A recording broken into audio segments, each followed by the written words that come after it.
بسم الله الرحمن الرحيم الحمد لله رب العالمين الرحمن الرحيم مالك يوم الدين وأشهد أن لا إله إلا الله وحده لا شريك له مخلصا له الدين وأشهد أن محمدا عبد الله ورسوله أرسله الله رحمة للعالمين وهداية للخلق أجمعين وعلى آله الطيبين وأزواجه وذريته ومن تبع هداه وتمسك بسنته إلى يوم الحشر والبعث والدين. أما بعد، يا أيها الذين آمنوا اتقوا الله وكونوا مع الصادقين. Our sitting tonight, بإذن الله عز وجل, as was announced to you, will be on. Our sitting tonight, بإذن الله عز وجل, as was announced to you, will be on an introduction or a primer to the science of Hadith, the science of al-Hadith. And in the first two lectures that we gave, the first one being on the compilation of the Sunnah and the science or an introduction to the science of al-Jarh wa Ta'deel, was actually pertaining to the science of Hadith. The science of Hadith is a general term. It's a general, broad term that pertains to several other sub-sciences or fields that fall under Ilm al-Hadith. Ilm al-Hadith, what we're going to speak about tonight, is al-Mustalah. Al-Mustalah, terminology of Hadith. Terminology of Hadith, Hadith terminology. As for the word Ilm al-Hadith, then that's something that several things pertain to Ilm al-Hadith. Jarh wa Ta'deel is from Ilm al-Hadith. The compilation of the Sunnah, Tadween al-Sunnah is from Ilm al-Hadith. Explanation of the Hadith is from Ilm al-Hadith. Here, tonight we want to speak about al-Mustalah, or Mustalah al-Hadith. The technical terms, or you could say the language of the Muhaddithun. The language of the Muhaddithun. The terms that they use. This is Sahih, this is Da'if, this is Mursal, and so on and so forth. The terminology of Hadith. And before we go on to our topic, as I said before in the first two lectures, there isn't enough time to cover everything. The time that we have, this hour and 15 minutes, we can only skim the surface. Skim the surface. And before we start before we begin to speak about Ilm al-Hadith and Mustalah al-Hadith, there's something which is even more important than that. And that is Adab Talib al-Hadith. Etiquette and manners of a student of Hadith. This is most important for you to learn this term, memorize this term, learn this, memorize that, you know the correct adab of a student of Hadith. We all know in general there are etiquettes of a student of knowledge that must precede the actual search of knowledge. The etiquette come first. These are general etiquettes. A student who wishes to go out and learn the Quran, who go out and learn the Arabic language, whatever the case may be, they're general etiquettes. However, there are even more etiquette and harder etiquette, more stringent etiquette for the student of Hadith. For the student of Hadith, as one of the people of the past said, من طلب الحديث فقد طلب أعلى الأمور وينبغي أن يكون خير الناس. It says, whoever seeks Hadith, then he has searched, or he's began his search for the best and the highest of all affairs. It's the highest aspiration. So therefore, he has to be the best and the most excellent of the people in his mannerism, in the akhlaq. The student of Hadith should be able to recognize him, that he's a student of Hadith by the way he walks, by the way he talks, even when he laughs, when he jokes, his adab, how he eats, everything. You should be able to see that he's a student of Hadith by his akhlaq, his adab. As one of the ulama mentioned, that the way in which a person can show off his ilm, the zina, the adornment of your knowledge is the adab and the akhlaq. How you carry yourself, how you conduct yourself. And when we look into the biographies of the Salaf, we see that this was the very first thing that they did. They didn't start with this issue and memorizing this, and studying this, rather they start off with the adab. With the adab. The Salaf, before they sent their children to go traveling, to go to different far lands, to meet this shaykh, and meet that shaykh, and hear this muhaddith, and this imam, they would teach them adab. They would teach them what we call what? Samt. how to walk, how to talk, how to conduct themselves. Because they're going out and they're going out in search of something which is not an ordinary thing. It is the kalam of the best of creation, Muḥammad sallallahu alaihi wasallam. It's the action of the messenger of Allah. The last messenger of Allah, alayhi salatu wasalam. It's a heavy thing.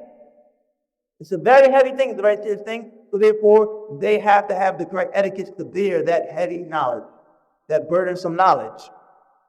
With this being the case, the very first etiquette of a student of hadith, and we'll summarize this, so it won't take too much time. The very first etiquette is that he make his search of knowledge to be a means of ibadah, of worship, sincerity for Allah subhanahu wa ta'ala. Not to go see hadith and say, I'm a muhaddith, I'm a scholar of hadith, I'm a student of hadith, I study with Shaykh al-Albani, I study with Shaykh al-Ḥamīd, la. But for Allah, Azza wa Jalla, alone, without any partner. The second etiquette is that the student of hadith, he asked and he begged Allah to give him the success and to bless him in his endeavors and make his search of hadith successful. And if it wasn't for Allah subhanahu wa ta'ala, then he wouldn't have any success. إِيَّاكَ نَعْبُدُ وَإِيَّاكَ نَسْتَعِينُ. We worship Allah alone, and we seek help in Him alone. So your tawfiq of the success that you want to get isn't from your intelligence, isn't from your diligence, isn't from your lineage, isn't from how many years you spend overseas. It's only from the success of Allah, the tawfiq of Allah Azza wa Jalla. So if we realize this, then we need to beg for this and ask for this success. Oh Allah, give us the tawfiq. Oh Allah, make me successful. Oh Allah, make me from the ulama. From the etiquette that you have aspirations. Now I want to go overseas, inshallah, learn a little bit, go home. La. I want to go overseas and I want to become a scholar. I want to go overseas and I want to be a person whom Allah Azza wa Jalla uses to change my community. وهكذا. From the etiquette that you ask Allah for this from day one. You ask Allah Azza wa Jalla to bless you from day one. Also from the etiquette of a student of hadith is that he exerts all of his energy and all of his time in search of the hadith of the Messenger of Allah alayhi salatu wasalam. For indeed, the one who wishes to be successful, and the search of hadith is not something you can give 20%, or 30%, or 40%, or 50%. La. Ilm al-hadith is a very selfish, stingy science. It's a science that it swallows you up. The more you want it, the more you have to give. As Abu Bakr al-Barqani, may Allah have mercy upon him, who was from the student, if not the most prominent student of Imam al-Daraqutni. Imam al-Daraqutni, who died in the year 385 of the Hijrah, the great scholar of Baghdad, the Imam of the Ilal of his time, his student, the one who compiled his book Al-Ilal, once he was sitting in the Masjid with his students, and he said to them, he said, make dua to Allah for me. Ask Allah to remove the passion and the love of hadith from my heart, because it is taking over my entire life. Ask Allah to take it out of my heart. That's the only way he will get success, by devoting all of his life and all of his energy to studying that science. When you give 110%, then you receive 20% or 30%, depending on how much you give. Depending on how much you give. Shaykh al-Albani, rahimahullah, as an example, he sat in the library, the Zahiri library, for 50 years. 50 years, day and night. They gave him a key to the library. He ate small sandwiches, small meals in the library. And look what happened. He came from Albania. He didn't come from Saudi Arabia. He wasn't Ali Sheikh. He wasn't related to Ibn Abdul Wahhab. He came from Albania. His father was a watchmaker. Simple, small, basic background. And look how Allah raised him above several scholars that came from thoroughbred lineage, because he gave 120 or 30%. Shaykh al-Albani, rahimahullah, that man, in which they mentioned that he was looking for a manuscript, and he climbed on the ladder to look at the manuscript, and when he felt the manuscript, he stayed there for over 5 hours. He didn't move, reading, standing up on the ladder. And look what Allah Azza wa Jalla made him. Everyone knows Shaykh al-Albani. The enemy, the friend, everyone knows Shaykh al-Albani. No one who hasn't heard of al-Albani. Whether they hate him, whether they love him, they honor al-Albani. Look how Allah raised him. And this is what Allah Azza wa Jalla has stated in the Quran. وَرَفَعْنَا لَكَ ذِكْرَكَ. When he said in Surah Sharīʿah, we said to the Prophet ﷺ, and we have elevated you in mention. We have elevated your praise. And he also said, إِنَّ شَانِئَكَ هُوَ الْأَبْتَرُ. The one who hates you, O Muhammad sallallahu will be cut off. The one who hates you, O Muhammad sallallahu will be cut off. So we see that the person who sings hadith, he's elevated and he's raised. But it only comes from ifrag, giving everything that you have.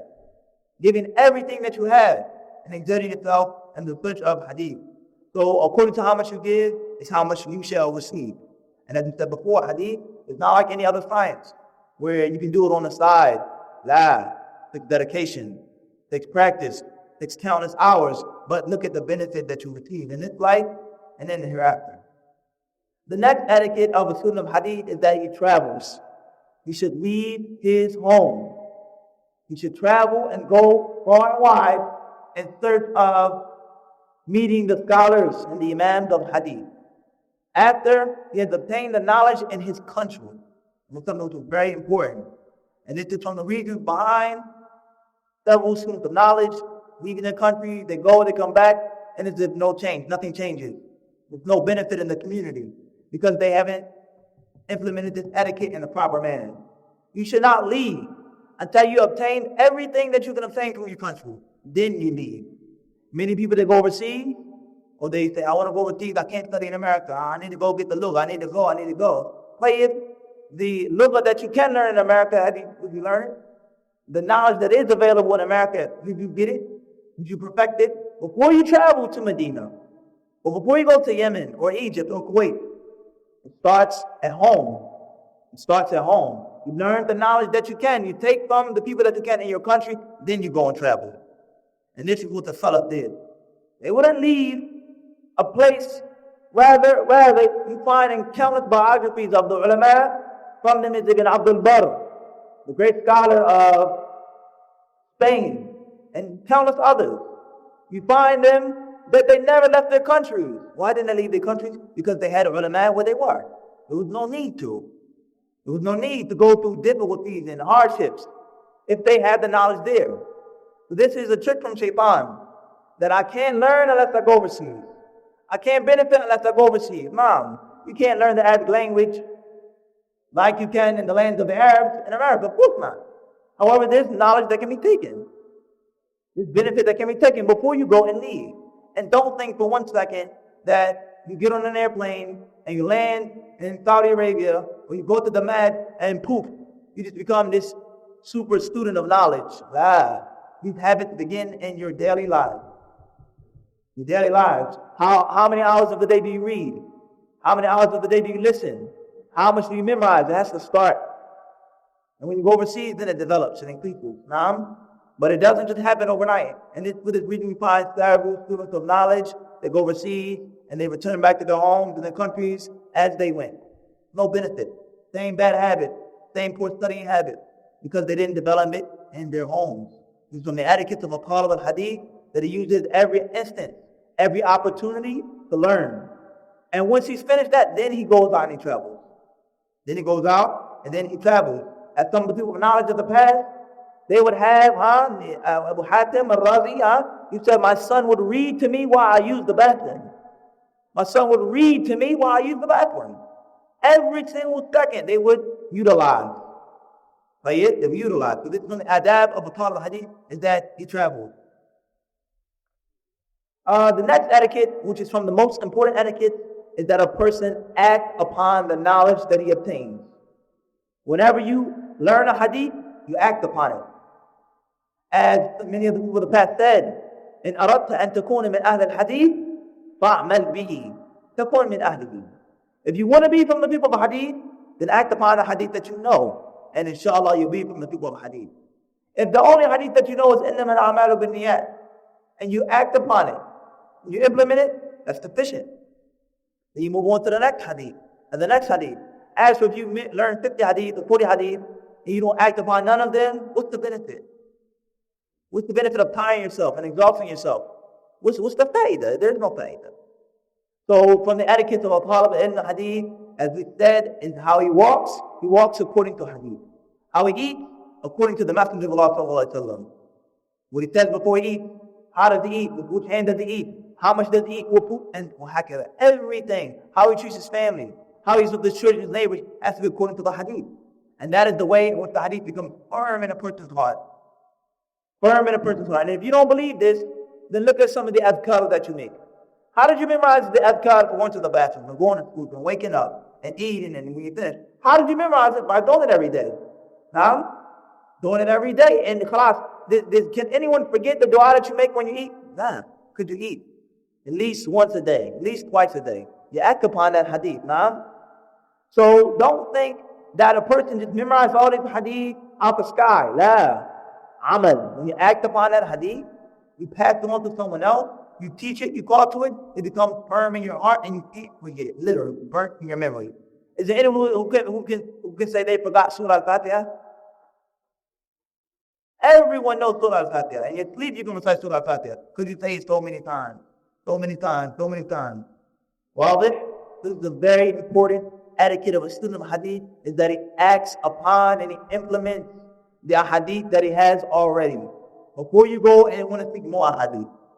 The next etiquette, which is very important, is that a student of hadith is to respect his teacher. And he is to venerate and honor his teacher and reverence for him. Not because his personality and who he is, he's a human being like he's a human being. He has blood in his veins as he has blood in his veins. However, because of what he bears, what he carries, what he's presenting, you have respect to the teacher. And you don't go in and sit in a circle of hadith and this is wrong, this is incorrect, and I know this lie. From the etiquette of a student of knowledge in general is that when you sit in a circle, what do people not say? Is that you outwardly, you manifest, you show, you display your need of the sheikh's knowledge. Whether he's a sheikh, whether he's a teacher, whether he's your age, whatever. If he's your teacher, you have to respect him. And you have to show that you're in need of his knowledge. And when you do that, then the teacher, without any doubt, will open up even more and give you more and give you more. But if you go arrogantly, if you're haughty, if you wish to debate, then the sheikh is going to shut his door and he'll only give you a small portion of his knowledge. As some of the students of Ibn Abbas, radiyallahu anhuma, said, and I can't remember exactly who it was. I know Tawus was one of them, and the other one may have been Sa'id ibn Jubayr. From the students of Ibn Abbas, from the Tabi'een, he said, one of them said to the other, or he said to another person that Fulan, he went to Ibn Abbas and he argued with Ibn Abbas. And he debated with Ibn Abbas. That's why he only got a small portion of tafsir from Ibn Abbas. But Fulan went with lip, with courtesy, and he became a major student of Ibn Abbas. And he got that tafsir because of his respect and his adab. And it has nothing to do, as we said, with the personality. And if you truly understand this, then it shows us the ignorance. The ignorance of those who say, well, we don't have to respect this person because he's a small sheikh, he's from the Tirara. Or this person, he's only a student, he's American, he's like us. He's not from the Masjid. We don't have to, this is a khata. If you take knowledge from that person, you have to respect that person. If you take it from that person, you must respect that person. And the more respect that you have, and the more humbleness is what? And the more you will receive bi'idhnillahi subhanahu wa ta'ala. And as many of the Salaf said, لا ينبل الرجل حتى يأخذ عمن هو فوقه وعمن هو مثله وعمن هو دونه.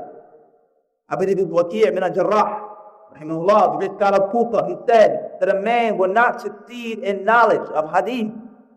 He won't be something special until he takes from those who are above him, those who are similar to him, and those who are beneath him. If you have that arrogance and that pride, I'm only sitting with this person and that person, and from this place and this race and this age, you're not going to succeed in knowledge. You're not going to succeed in knowledge. Rather, you have to take from anyone who has the correct knowledge to present to you. And this is from the adab of a talib of hadith, that you respect that person. Fire. There are several other etiquettes of the student of hadith, such as gradually progressing in your search of knowledge. How many of us have memorized the 40 hadith of Imam al-Nawawi? But we want to study Sahih Bukhari, we want to study this book, and with the thicker in it. Have you perfected Arba'un al-Nawawiyah? If I ask you what's the 10th hadith in Arba'un al-Nawawiyah, or the 11th hadith, what's this companion's name? What's the up-and-doing of the hadith? Min husn Islam al-Mar, tarku ma la yani. From the perfection of a man's Islam is to leave off that which doesn't concern him. Is that sahih? Is it da'if? Why? If you haven't perfected that small amount of knowledge, then you shouldn't go towards this big, major 10-volume book. That's incorrect. And as Ibn Abbas said, commenting on the statement of Allah Azza wa Jal, وَلَكِنْ كُونُوا رَبَّانِيِّينَ. Allah said in Surah Al-Imran, be Rabbani scholars. What did he say? He said the Rabbani scholar is what? الَّذِي يُعَلِّمُ النَّاسَ صِغَارَ الْعِلْمِ قَبْلَ كِبَارِهِ. Is the one who teaches the people the small, simple, basic knowledge first, before the big, great, long, extensive knowledge. And this is from the reasons behind the chaos that we find in our community. Chaos, total chaos. Because knowledge isn't taught in the correct step. Not taught in the correct level. We take the people from ignorance, jahl, kufr, jahiliyah, into the stars. This issue, this ikhtilaf, this is the khata. And we perfected the basics of knowledge, the basics. Then we move on and we grow. If you went to the gym, would you start off bench pressing 400 pounds? Would I go like that? Huh? Of course not. Weight program, train. Well, how can that? Then you grow and then you develop. I wouldn't go in there and just pick up. What would happen to me if I went for that? What would happen? I'll get hurt. Seriously hurt, injured. And that's what will happen to you when you do it in Islam. You're going to hurt yourself and you're going to hurt others. That's our community. We see our communities. The student himself is hurting himself. He's injuring his own self. And he's injuring the people. You find a person who doesn't know the basics of salat, the basics of tahara, basics of the rulings of masjid, but he wants to talk about this sheikh doesn't understand this and he doesn't understand. He doesn't understand. And that sheikh doesn't understand it. This is yes, subhanAllah. Ask him the basics. A basic, simple issue on menses. What's the first thing he would say? Shaykh Uthaymeen said this. Shaykh Uthaymeen said that. Shaykh Uthaymeen. That's it. But do you understand what Shaykh Uthaymeen's evidence was? What his dalil was? What's the proof? You spent 7 years of your life, 8 years, 10 years, and you go back and that's the only ilm you have to offer the people? Because he didn't progress in his ilm. He didn't progress in his ilm. And that's why we find the chaos in our community. What's the ruling on divorcing a woman while you're angry? What's the ruling on menses? Oh no, it's impermissible. It's chaos. There's no basic knowledge that's taught. Step by step by step by step. And that's any other thing in life that you can think of. You don't go up and take the most difficult course of college. You think of that. Especially when it comes to hadith, which is thaqeel, heavy. Not a simple thing. So it must take that. You must accept. Shaykh Albani, rahimahullah, you think he became Shaykh Albani overnight? Or by being hasty? La. Also, from the etiquette of the student of hadith is that he must be patient upon poverty. He must be patient upon hardships and difficulties. He must be patient. And we look at the struggles of the people of the past. Look at Imam Malik, rahimahullah. They mention in his biography that he sold the wooden roof to his house in search of hadith. He sold the roof to his house just so he could have money for paper or writing material, quills, ink, for a donkey to go to this city to the next city, to go to this country to the next country. He sold the roof to his house. Imam Ibn Ma'in, rahimahullah ta'ala, his father was very wealthy, extremely wealthy. When he died and he left Ibn Ma'in in Baghdad, he left him so much money, dinars and dirhams. Ibn Ma'in, rahimahullah, he spent every last dinar, every last dirham, until the point when he died, before he died, he didn't have a pair of sandals. He only had one sandal. He didn't have 2% to walk. Well, hadith, do you think that was an easy thing? La, it's patient. Because he knows and he realizes that what she is thinking is better than everything in the dunya.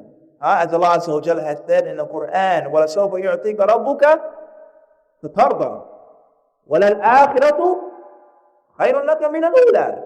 The hereafter is better than this life. Allah will give you and you'll be pleased with what Allah gives you. رَضِيَ اللَّهُ عَنْهُمْ وَرَضُوا عَنْهُ. Allah is pleased with them and they are pleased with Allah subhanahu wa ta'ala.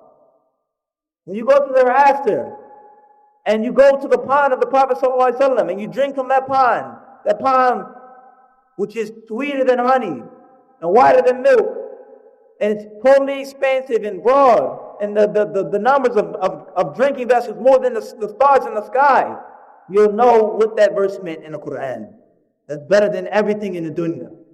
And this was the only reason why the Salaf did what they did. You may read a narration, that's extreme. How could he tell the who to his house? How could he do this? He didn't have a pair of shoes. Because they realized that. Not like us. We read it, now, alhamdulillah. Now we have to have zuhd in the dunya. But then how we eat, how we dress, what's the zuhd? Is that not from the way of the Salaf? No, the Salaf was zuhad. Imam Ahmad rahimahullah ta'ala, he was so pious, he had so much zuhd. You know what Imam Ahmad used to eat? Do you think he used to eat lamb and rice? Or camel? La. Imam Ahmad used to eat dry bread with salt on top of it and water. Imam Ahmad had so much zuhd that his children, Abdullah, his son, mentioned that whenever we bought a piece of fruit from the marketplace, a pomegranate or this type of berry, we had to hide it from our father. We had to hide it from him because he would come down. What are you doing with that? A piece of fruit. Because he feared the dunya. And he knew the hereafter was better. The hereafter, it was better. He would hide a pomegranate. Abdullah said this. We had to hide it from our father. So what if Imam Ahmad taught us how we eat? Wait. Extremism, It's rough. So this is from the reason why when you look at the Salaf, you may say this extreme, that's hard. No, they understood the reality of the dunya. And they understood the reality of the hereafter. These are some of the etiquettes of the student of Hadith in brief. And now, inshallah subhanahu wa ta'ala, we're going to move on. The science of Hadith or Mustalah al-Hadith is a science, the ta'rif, the definition of Mustalah al-Hadith or ilm al-Mustalah is ilmun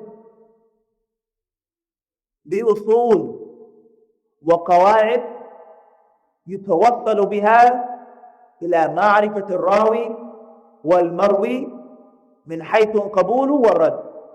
For those brothers who want to write it down, or sisters in Arabic, هو علم يتوصل به بمعرفته، هو علم بأصول وقواعد يتوصل به إلى معرفة حال الراوي والمروي من حيث القبول والرد. The science of the terminology of Hadith is a science.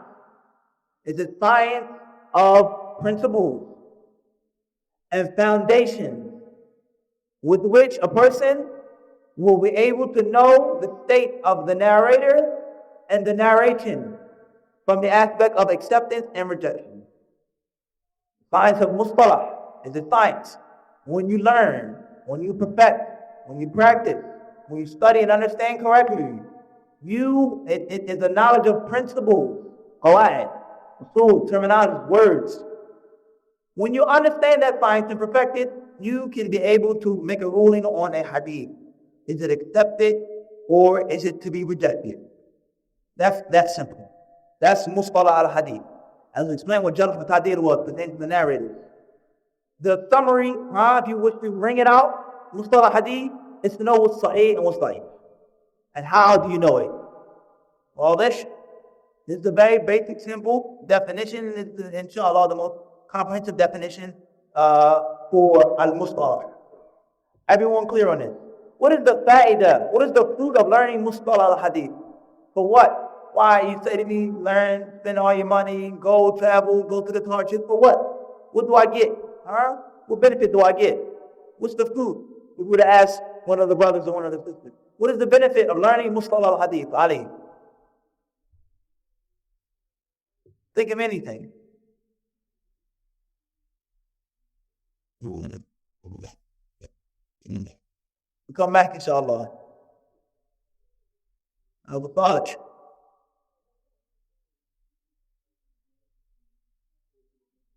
The question is, what is the benefit or the fruit from learning Mustalah al-Hadith? We'll come back. Go ahead. Now we need some new hands at one. New hands. We need new hands. We need some people to give sadaqah. Someone generous. I know a lot of brothers' names. And these sisters have an answer. They can send it over one of their children. Adro? طيب تفضل. Knowing it for yourself. طيب. That's one benefit, but that's not the main benefit. Alhamdulillah. Habib, تفضل. To act upon the hadith, the good qualities of the Messenger of Allah, the perfected character. Good, but that's leading to it. That's leading to the main answer. تفضل. Sheikh Mustafa. Huh? Barakallahu feek. تفضل.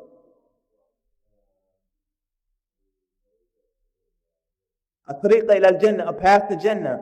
That's part of the answer. Ahsan, but that's not exactly what we want. تفضل. Taqwa, part of the answer. تفضل. تفضل.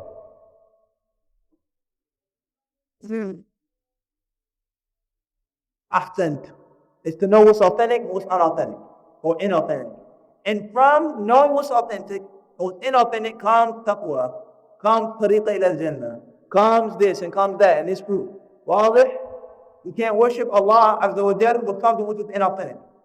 You can't perform ibadah. This is why you find bid'ah, innovation, and weak hadith like white on rice. They go hand in hand. They go hand in hand. Innovation. If you study innovations, you find an innovation in most cases it pertains to a fabricated hadith. A fabricated hadith, a lie. Innovations and weak hadith go hand to hand. So this shows us the importance for Ahlul Sunnah wal Jama'ah to learn Mustalah hadith. Ahlul Sunnah will distinguish you from Ahlul Bid'ah. Tayyib, that was a very excellent answer. May Allah bless you. That is the main purpose. From that comes the other fawaid. But how do you know what to do? What's taqwa? What's the path to Jannah if you don't know what's sahih and what's dhaif? Well, so this also shows the importance of Mustalah al-Hadith, the importance of it. Right. And the fruit at the end of the day that comes from knowing which is authentic and knowing what is inauthentic is true happiness and true bliss in this life and in the hereafter. When you know what's correct, you do what, Abu Sultan? You act upon it.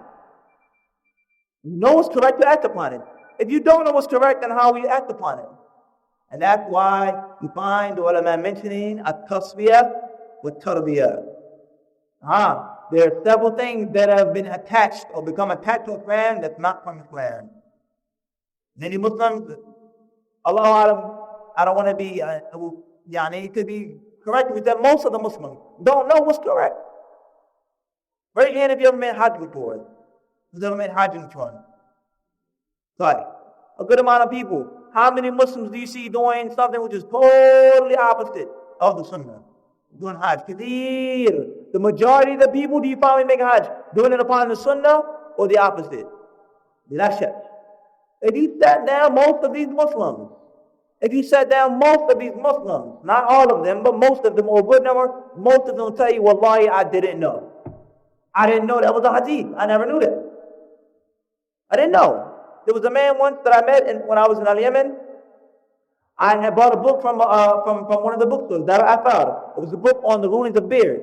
The cab driver. It was a good-hearted cab driver, layman man. So he looked at my book. He says, "What's that book about?" So I said, "It's about this and about that, about the beard." He says, "The beard, God." We would think, "Do I have to go to beard?" I said, "No, you have to go to beard." The Prophet said this, he said that. He stopped the car and said, "Wallahi, I never knew that. I never heard that hadith." He didn't know. Simple as that.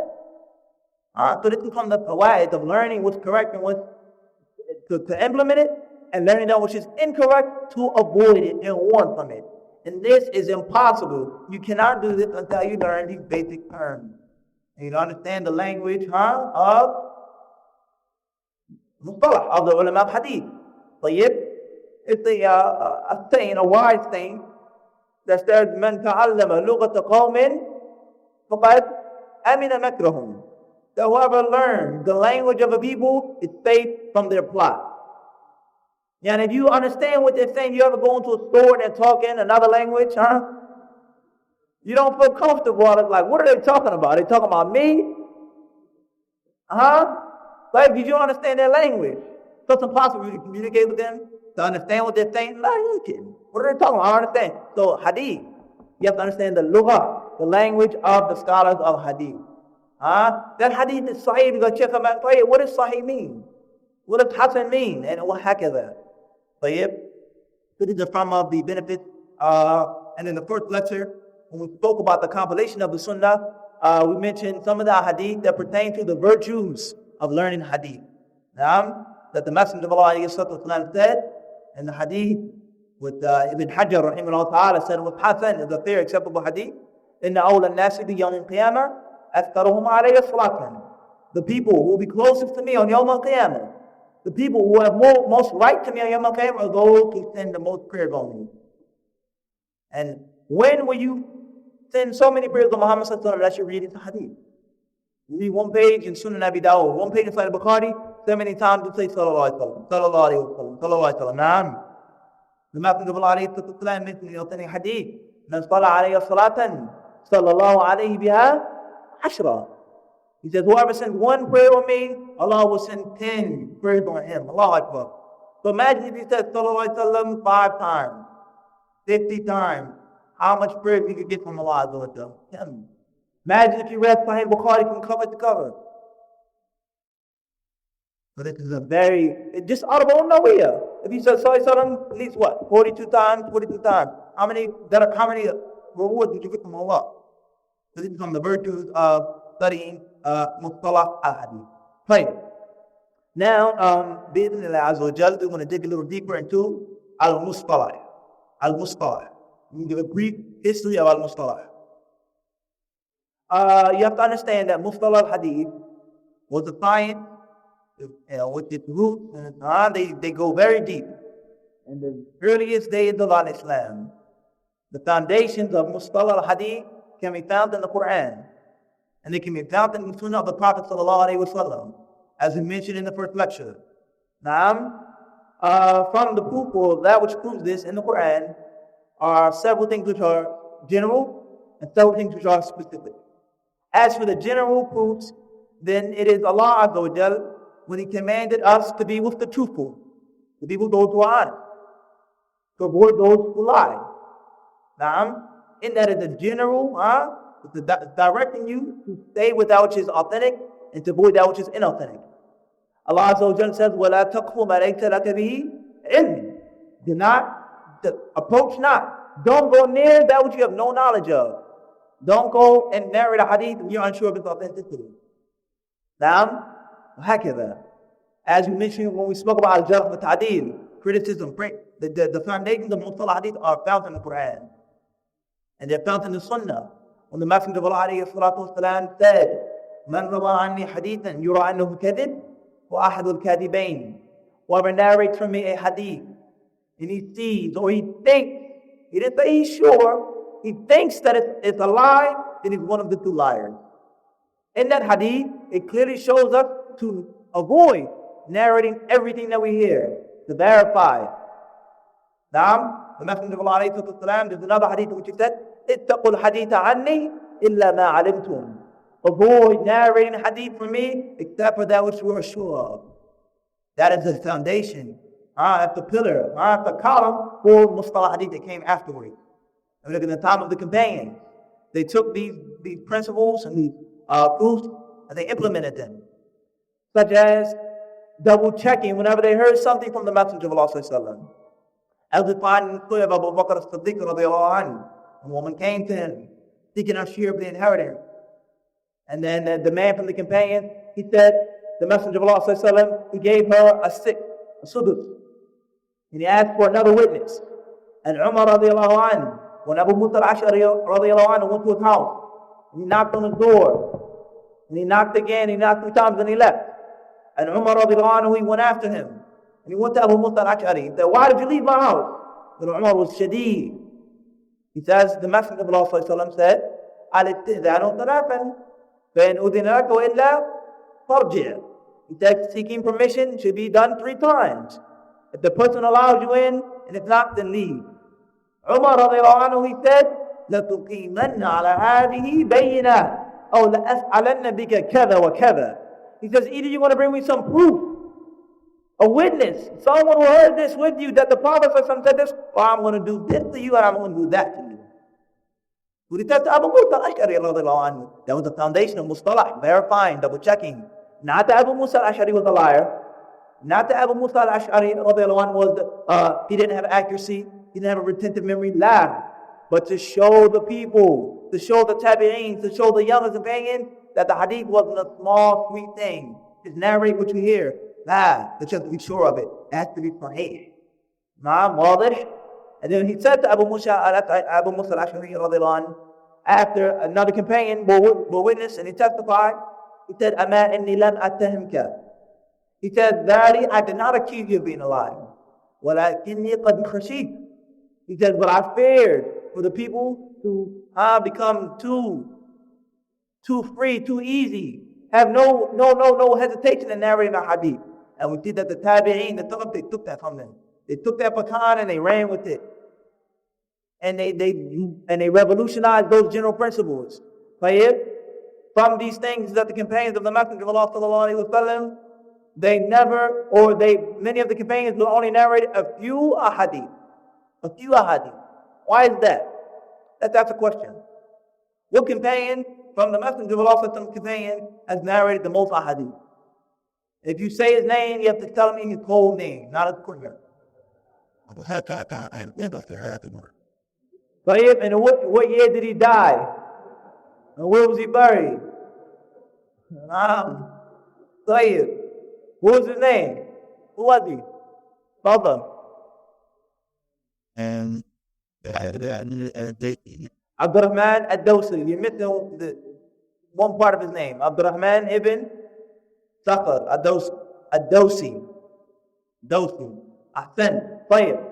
Imam al-Nawawi rahimahullah ta'ala said that there are over 70 opinions with regard to the name of Abu Hurairah.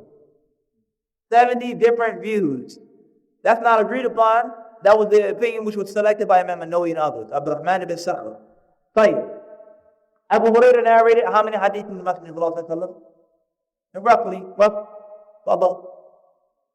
5,000. Now the question is, what companion was with the Messenger of Allah sallallahu alaihi wasallam the most, more than anyone else?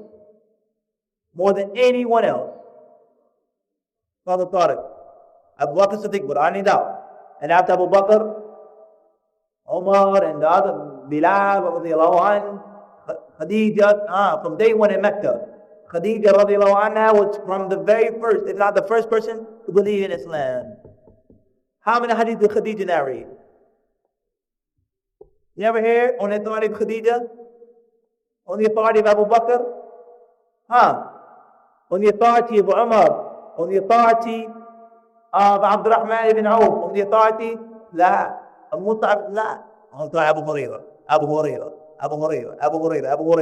What year did Abu Hurairah accept Islam or make hijrah? What year? You're going to make hijrah. What year? Question for the sisters. Please, we want the sisters to participate. Allah Azza wa Jalla says in the Quran, وَفِي ذَلِكَ فَلْيَتَنَافَسِ الْمُتَنَافِسُونَ. Let those who wish to compete and race, let them race in that, going to Jannah. It should be a competition. The brothers, it should be a competition. Not with jealousy and envy. Not wishing to, but to outdo somebody and that which is fit. As the Messenger of Allah ﷺ said, لَوْ عَلِمُ النَّاسِ, if the people only knew, مَا فِي النِّدَاءِ وَالصَّفِّ الْأَوَّلِ ثُمَّ لَمْ يَجِدْهُ إِلَّا أَنْ يَسْتَهِمُوا عَلَيْهِ لَاسْتَهِمُوا عَلَيْهِ. The Messenger of Allah ﷺ said that the people knew the reward and the blessing that were entailed in calling the adhan and sitting in the front row. And if they had no way of doing it except to pull strings, rock, paper, scissors, they would do that. That's what it is. Pulling string, it's all the same thing. It's all the same thing. They would do that. That was the only way if they knew the rewards. And then he said, if the people knew the reward that was in the Fajr prayer. He says, in the Isha prayer, there's several narrations of the hadith. He says, لَأَتَوْهُمَا وَلَوْ حَبْوَا. They will come to those prayers even if they had to crawl on their knees. Even if they had to crawl on their knees. If you go to Mecca, you make Umrah or Hajj, you actually see people crawling on their knees. People, maybe some people's bodies have been mutilated or whatever. You find them crawling to the Masjid on the hot ground, hot marble. So we should compete in it. It's very important etiquette. You should want to outdo your brother in khair. Not just to outdo your brother, or to la, but in khair. Not for the dunya, I want to have more wealth. I want to have khair. It should be a competition. Not with jealousy, not with envy, with hasad, but to rush to Jannah. Like, what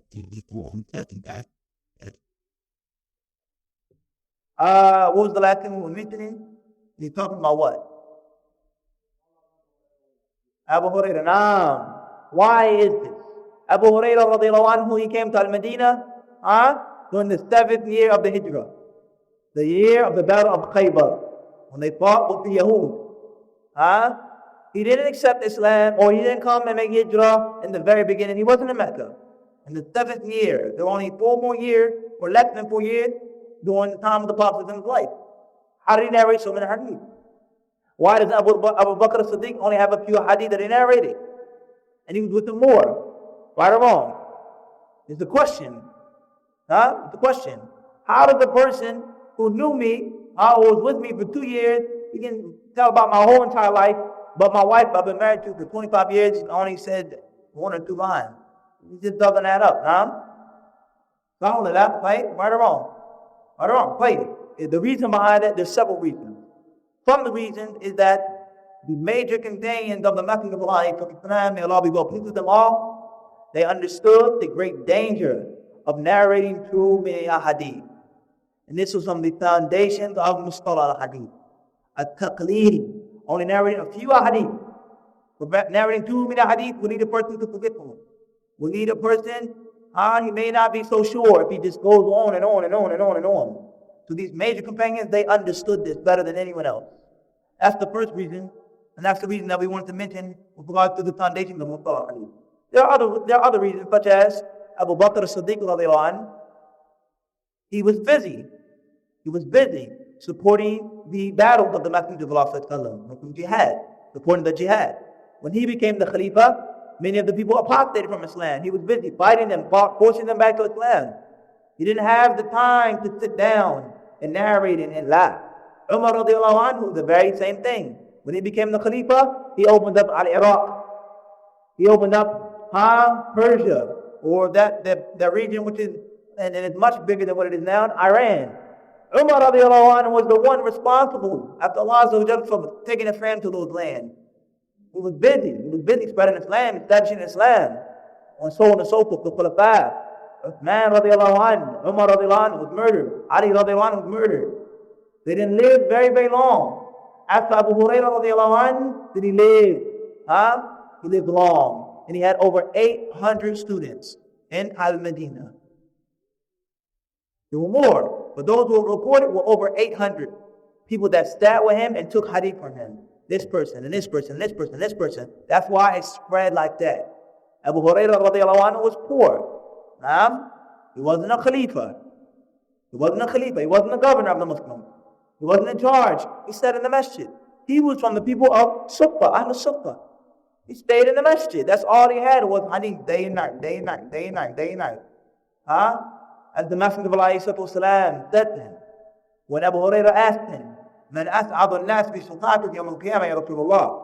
Who are those people, O Messenger of Allah, who have the most fortune, the most blessed individuals with regards to your intercession on yawm al-qiyamah?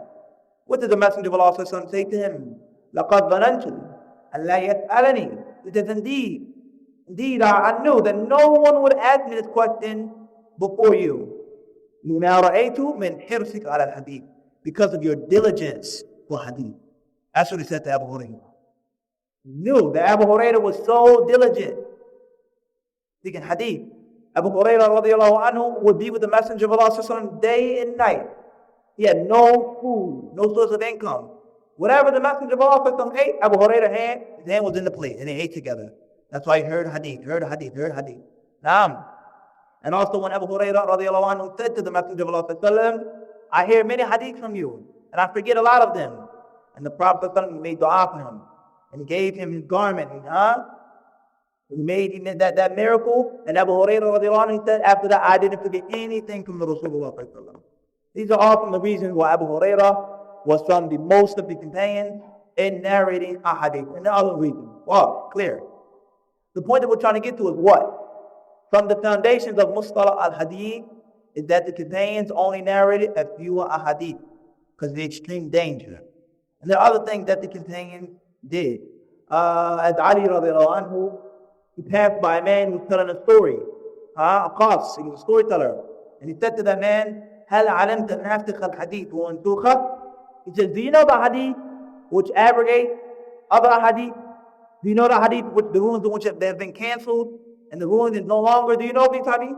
He said, no, I don't know these hadith. He says, لقد هلكت وأهلكت. He says, you will be destroyed and you will destroy others. You will be destroyed and you'll destroy others. That's the foundation. Knowing about the hadith, the fiqh of the hadith. That's the foundation for usul al-fiqh during the time of the companions. During the time of the companions. Also, from these etiquette is that they had a great deal of respect. A great deal of respect for the Messenger of Allah alayhi salatu wasalam's ahadith. Some of the companions, whenever they reported ahadith, they would say, "Oh, kama qal," or as the Prophet ﷺ said. Many of the companions, whenever they narrated hadith, their faith would change. They would realize the seriousness of it. That if he says a lie against the Messenger of Allah alayhi salatu wasalam, he could go to hell. We know the companions won't go to hell. Brother Allah Azza wa Jalla is promised in paradise. And they will all be in paradise. As Allah Azza wa Jalla said in the Quran. However, a person after the companions, many people, the hadith that state, من كذب علي متعمدا فليتبوأ مقعده من النار. Whoever narrates from me a hadith, whoever lies on me intentionally, let him take his seat in the fire. And the person who doesn't do it intentionally, he's not fled with the fire. This is an incorrect understanding. There's several ahadith that don't state this condition. من قال علي ما لم أقل فليتبوأ مقعده من النار. Whoever says something about me that I didn't say, let him take his place in the fire. This is from one aspect. Another aspect, as Imam Ibn Hibban rahimahullah ta'ala mentioned in the introduction to the book al-Majruhin that he made on narrators, on which he criticized and spoke about, is what? He says that the Muslim knows that everything that is attributed to the Messenger of Allah sallallahu is ingenuine. He knows every hadith isn't sahih, right or wrong. So if you report a hadith without double checking, without verifying, without being sure of it, it's a big possibility that it could be inauthentic. It could be a lie. So if you narrate the hadith without doing it, then you have fell into that. Right or wrong? Because you know that everything is incorrect. You know that already. You know that everything is incorrect. So you just say this, and that, without double checking, then you fall under that category. You fall under that category. And also, the understanding of the companions. Anas ibn Malik radiallahu anhu, and Muḥammad ibn Shu'bah radiallahu anhu, and several others. They said what? إِنَّهُ لَيَمْنَعُنِي أَنْ أُحَدِّثَكُمْ حَدِيثًا كَثِيرًا أَنِّي سَمِعْتُ رَسُولَ اللَّهِ صَلَّى اللَّهُ عَلَيْهِ وَسَلَّمْ يَقُولُ فَذَكَرَ الْحَدِيث. He said that very it prevents me from narrating so many ahadith to the Messenger of Allah sallallahu alaihi wasallam. It prevents me from doing this, the fact that I heard him saying, whoever lies on me, let him take his place in the fire, intentionally or unintentionally. Like if the person makes a mistake based off of ijtihad, who is qualified, who made a mistake, then he won't go through the fire. But the one who isn't qualified, it's a very important point here. An ignorant person, when he makes ijtihad, the ulama have mentioned, he is not excused. He isn't pardoned for his mistake. When a scholar makes ijtihad, he tries his best, he uses all the knowledge that he has to make a ruling, and he makes a mistake, he gets a reward from Allah Azza wa Jalla. The mistake is forgiven. But a jahil, an ignoramus, or even if he isn't an ignoramus, he's a student of knowledge, or a scholar, but he's not qualified to make the ijtihad, when he's wrong, he gets sin from Allah subhanahu wa ta'ala. So you can say, well, you can't say that about him because he tried his best. He only wanted good. Is he qualified to say that? Is he qualified to make that ruling, for you to make that excuse for him? This is a very important issue, This is a very important issue. A very important issue. And we'll just mention an example of this, even though it's old, but we'll mention an example. Let's say there were several, we don't want to get into this nonsense, but we'll say the example. Usama ibn Laden, and some of the rulings that he passed with regards to killing individuals and this accident, suicide, and this and so on and so forth, bombing this embassy and doing this. He said that it's permissible because of this and because of this and this and that. The kuffar are all together, they all work together, they're all one unified body, so on and so forth. So many individuals that say, well, that's his proof, that's his dalil, that's his ijtihad. Why? If he made a mistake, he gets an award. We say no. Usama ibn Laden wasn't a scholar. He wasn't qualified to make that attempt. If he's wrong, he gets nothing but sin from Allah subhanahu wa ta'ala. And it's affairs with Allah, as is our aqidah with a Muslim who dies upon sin. He doesn't have that quality. If Ibn Baz rahimahullah ta'ala made that ruling, and he didn't make that ruling, alhamdulillah, but let's say if he did, and he was wrong, he gets a reward from Allah. Allah, he gets the ajr. And a mistake that he made because he was qualified to do so. But the person who wasn't qualified to do that, he gets the window. And this was mentioned by Imam Ashtaqari rahimahullah in his book al-I'tisam and many others. The one who's not qualified to make ijtihad, if he makes the mistake is on him and he gets sent for it. Because that's not his place to do that. It's not his place to do that. So therefore the point is what? When you narrate a hadith, you're not sure of the authenticity of the hadith, and you say, I made a mistake, I didn't know it was a lie, you should have kept silent. Now, no one forced you to throw yourself into that field. Well, and then do it anything else. Wait, with this being the case, before we wrap up, we're going to make a very brief chronological study of the science of Mustalah Hadith after the companions. We know the Tabi'een, there were several sects, several innovations that came about, and they took those principles from the companions and they expanded them, and they applied them, and they brought more principles. People began to lie, people began to fabricate hadith, and so on and so forth. They became more Muslim lands. The companions started off small, in al-Madinah, very, very small place. But now you have Muslims all over the place. Several narrators, 5 people in a chain. Before it was only 1 person in a chain. 2 people in a chain. Now there's 6 people in the, well, how can that? There were more principles that were made by the Tabi'een, which we won't have time to go in detail. Some of them in the Jalq al-Ta'dil as we explained already. Right. We want to get up to the very first book of which a person could say was authored on Mustalah al-Hadith. Who was the pioneer of Mustalah al-Hadith? Who was the first scholar to write a book on the science of Hadith, or Mustalah al-Hadith? Does anyone know? Muḥammad? La. Imam Ahmad really, in most cases, didn't write books. Most of the scholars at the time didn't write books. They gave dictation to the students. The students compiled and put it together. Does anyone know? Whoever has the answer, they inshallah get a prize, inshallah. Anyone have the answer? Papa. The Muwatta of Imam Malik? No. That was one of the books, that was from the first books of Hadith. We talk about terminology of Hadith. There was another hand, Fadl, Hadith. Al-Bayhaqi, Al-Bayhaqi died in the 4th century. Even though the scholar who wrote this book died in the 4th century, but it wasn't Bayhaqi. Ibn Hazm, became later on. Tayyib, inshallah, I will give you until tomorrow, and I will to find out the answer. What will tell you now? Tell us now? Tell us.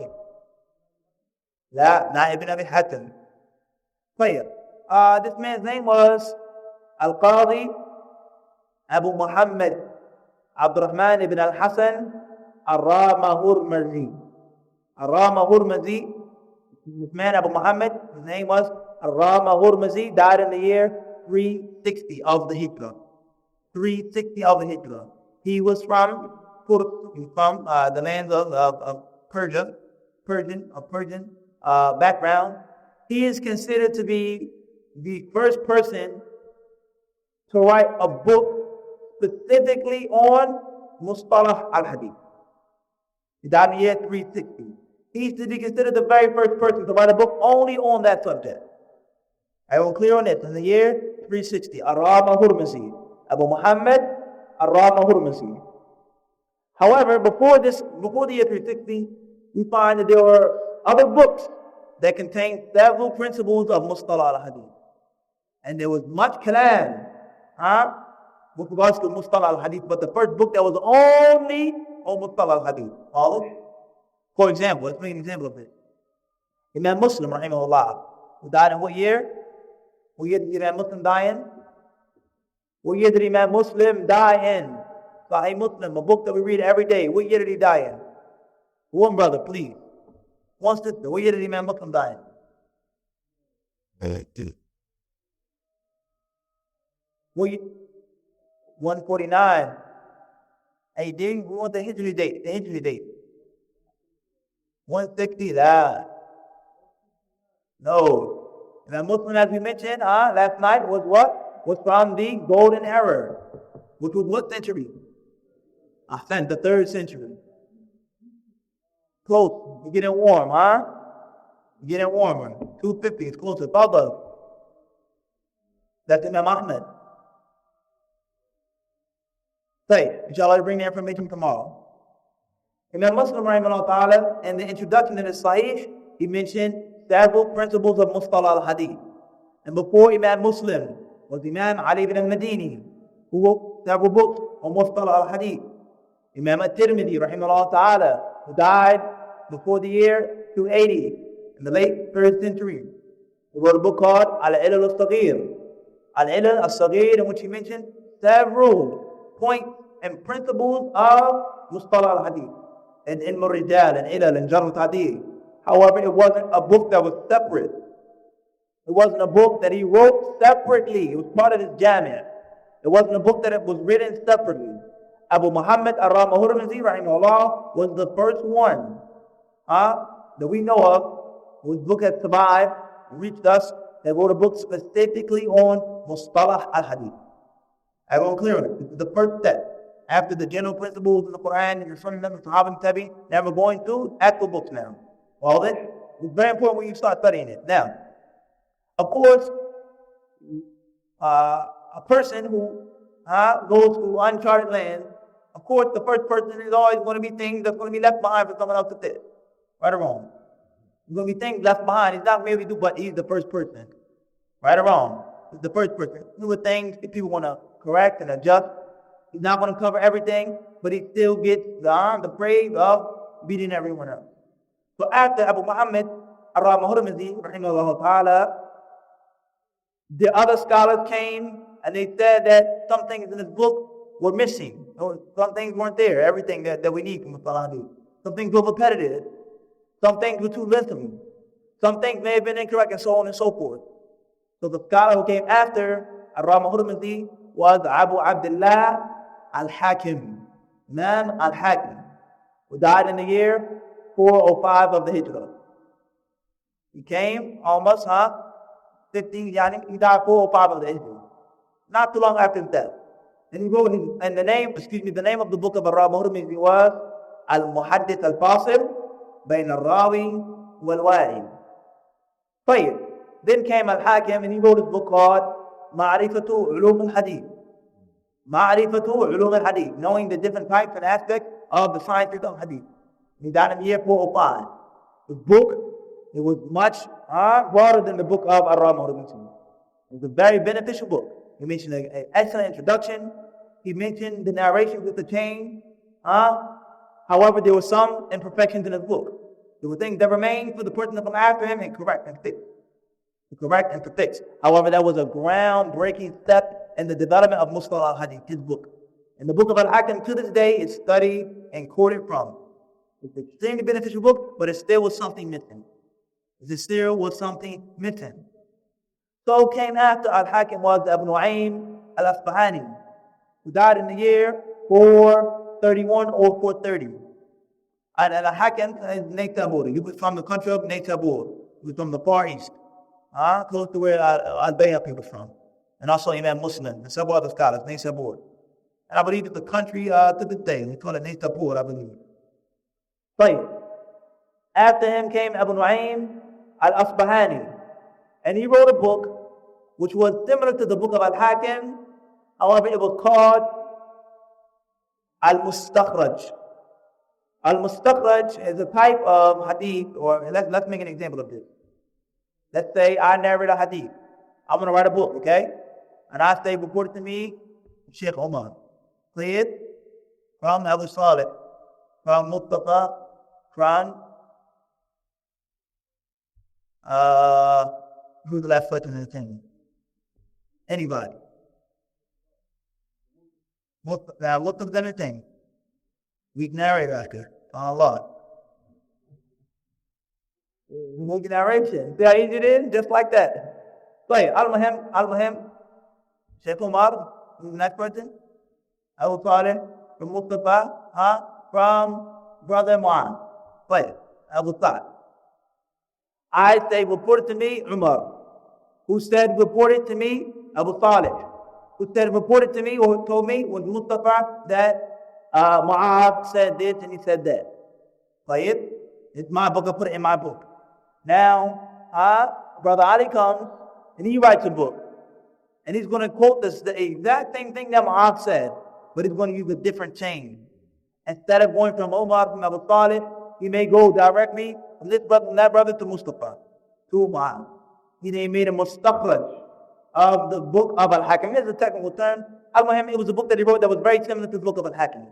It's the same narration, but with a different chain, a different route. Going like you're going to, the same place, do a different road.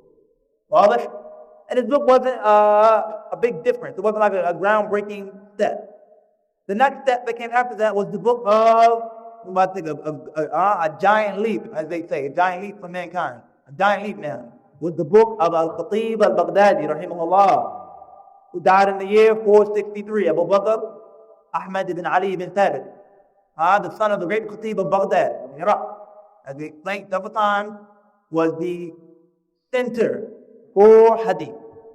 And as we know in history, Mesopotamia was the cradle of civilization in general, let alone Hadith. And Baghdad was Ka'batul Ulum. It was the Kaaba of sciences. Everyone will go to Baghdad. Baghdad was like now Islamic University of Medina, or the match, where everyone is, where the ilm is. That's how Baghdad was then.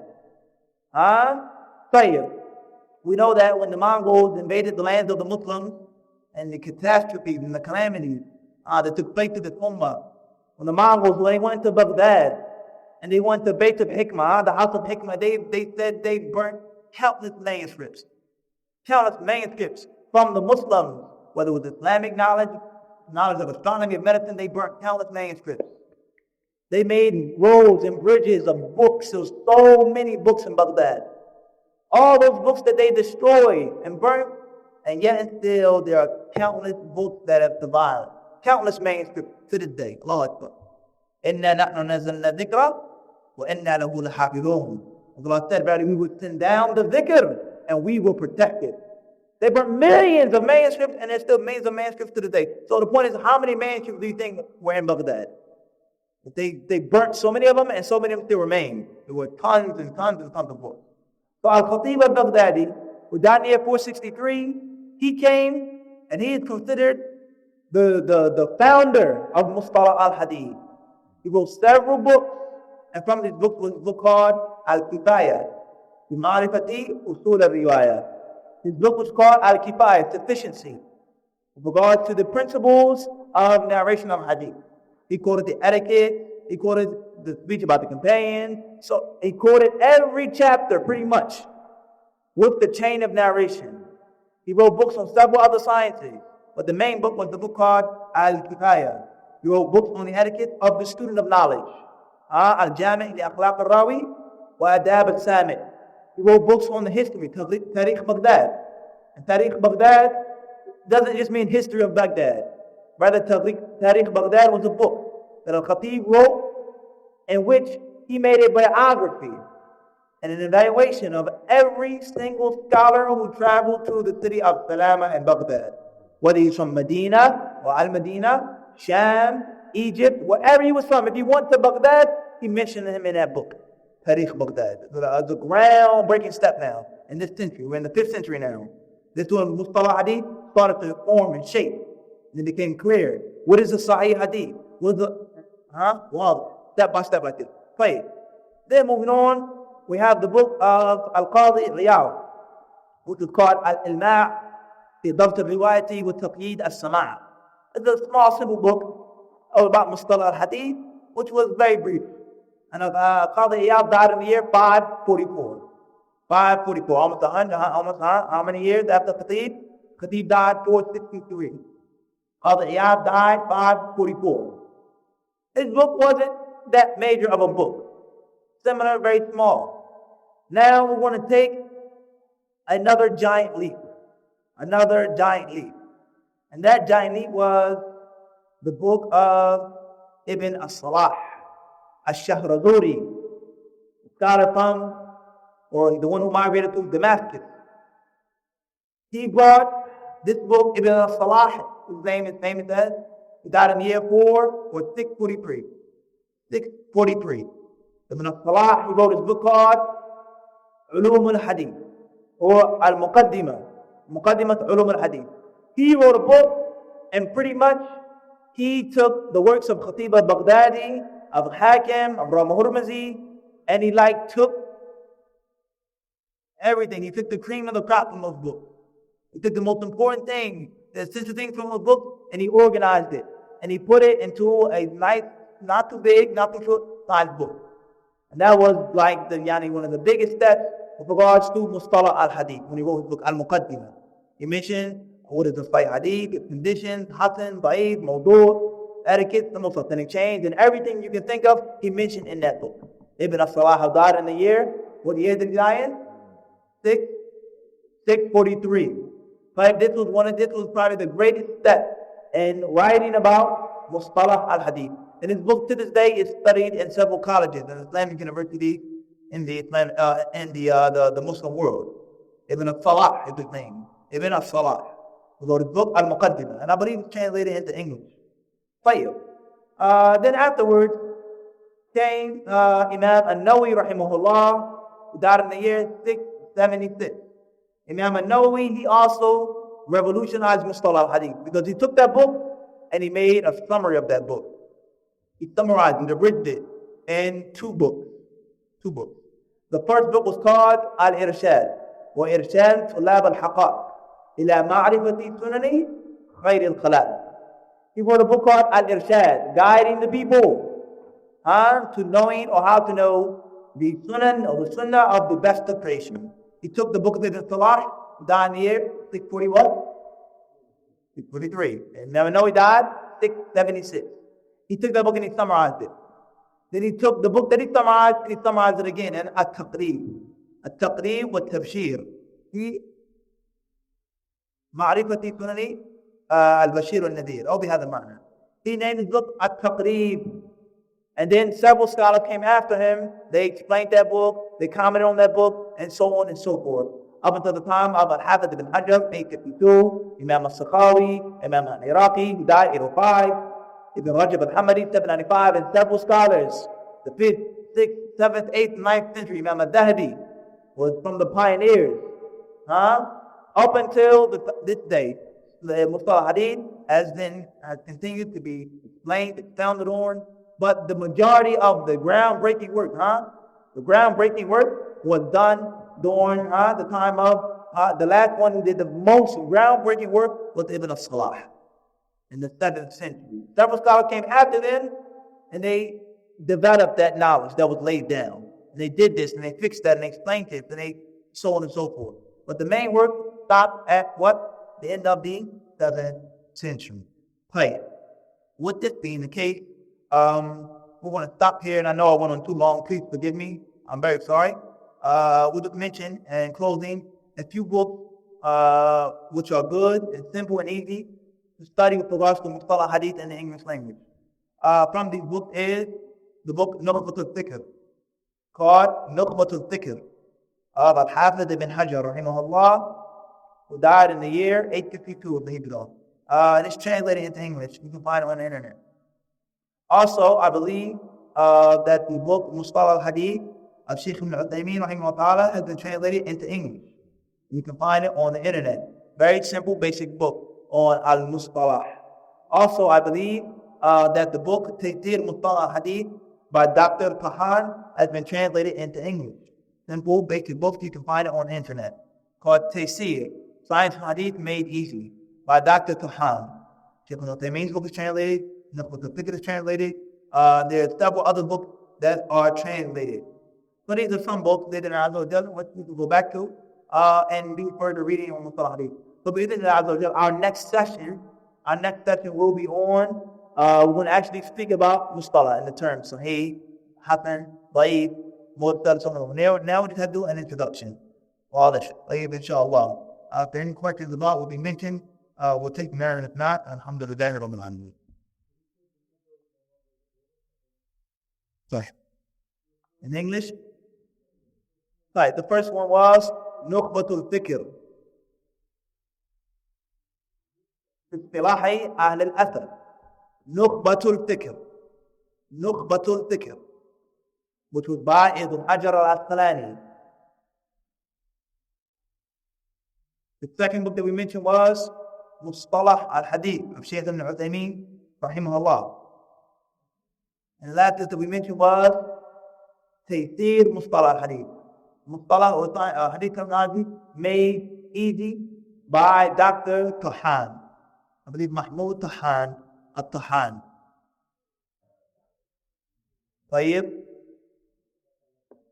Alhamdulillah. And most questions from sisters, then Allah.